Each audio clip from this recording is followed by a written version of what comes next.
Again. Okay, right, fine. Right, thank you. Okay. Right, let's go.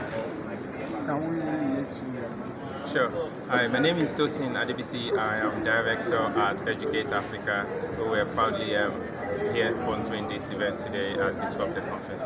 Now, what should be the take home for students, for parents, for stakeholders in this summit? Yeah, I guess part of again, everything starts with why. Part of this, they say that if you keep doing the same thing and expecting the same result, then probably you know what it is. It's some people call it insanity, and I think we're doing a lot of things right, but I think we have to keep innovating and we have to keep thinking about doing things differently. So at the core of what we're doing is how might we think differently, how might we do differently, and how might we reimagine everything around education. Essentially, how can we redefine and we disrupt how we teach, how we learn, and how we access things that we call wicked problems.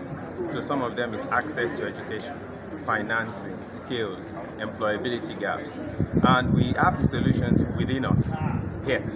It's just thinking about how can we connect different people doing amazing work, but they seem to work in different areas. So what we're telling parents and we're telling young people is the talent is there, and we want to close the gap. So what young people should be thinking about is how am I future ready? How am I future proofing myself? What is my place in the changing dynamics of the global world? Not I'm in Nigeria, but I might be in Nigeria, but how am I globally relevant? And how do we engage young people in those conversations? They have to be in the spaces. They have to be centered. We have to build the education around them and respond to what are happening in the global world. So what we are doing today, for instance, is our debate. And the debates are designed, it was launched back at the LSE, which is the London School of Economics, where I normally work and do some work there. And we've launched it, and it's called the Inter-University Africa Debates. And we've done it with about 10 of the top UK universities, including Cambridge, Oxford, LSE, and we was launched with President John Mahama. Okay? And the next edition we did in Cambridge, which I moderated, was launched with the Vice President of Botswana. So the idea is to pick topics that are globally relevant to Africa. One of the topics was Japan.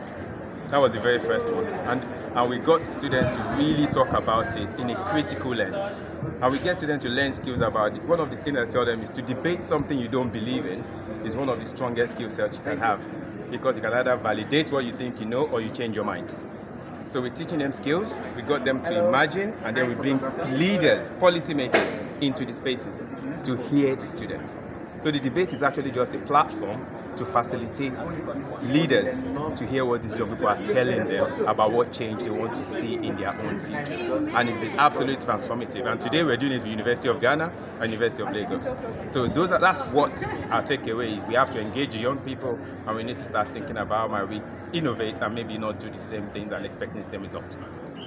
Now you talked about endowment. Yes. Your seed Yes. scholarship. How much are you kickstarting with? Fantastic. So the endowment, what we are launching today is our Communiversity Endowment Funds. What we are doing is build around the idea of Communiversity. So Communiversity, essentially, when people hear it, they think different things. It just speaks to how might we connect university with the wider university ecosystem. Okay, and how can we pool funding from the different stakeholders and use that to not just provide access to universities, but how might we use that to actually be sustainable.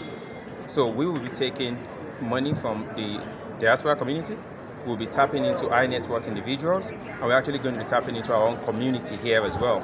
And then that money will be endowed, and it's the return on that would actually be continuous. It's like an investment in stock exchange.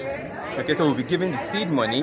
It could be starting with as much as 5,000, 10,000, depending on the idea the student have. That's for the student. For the students, so graduates when they leave. What total figure are you looking at? So our goal is obviously to support what the government is already doing in NEL Fund, which is amazing. So how might we complement that and attract additional pools of funding? Because there are many people who want to do this thing, maybe they just don't trust how the process might be or credibility. So we've built a system which is like the GoFundMe of education. Any money you put in there, you will see it and it will show. £5, £10, 100 naira, you see it. Okay, so we then focus on 3 areas: research, innovation, and policy. Okay. There's no static amount of money. There's no, so it will depend on if a student has graduated based on their dissertation. Does their dissertation, for instance, have a prospect? Can it solve a real world problem? Students' dissertation should not die. So how can we support that? That itself is a gold mine. And how can we get that to solve problem with the immediate community, and we give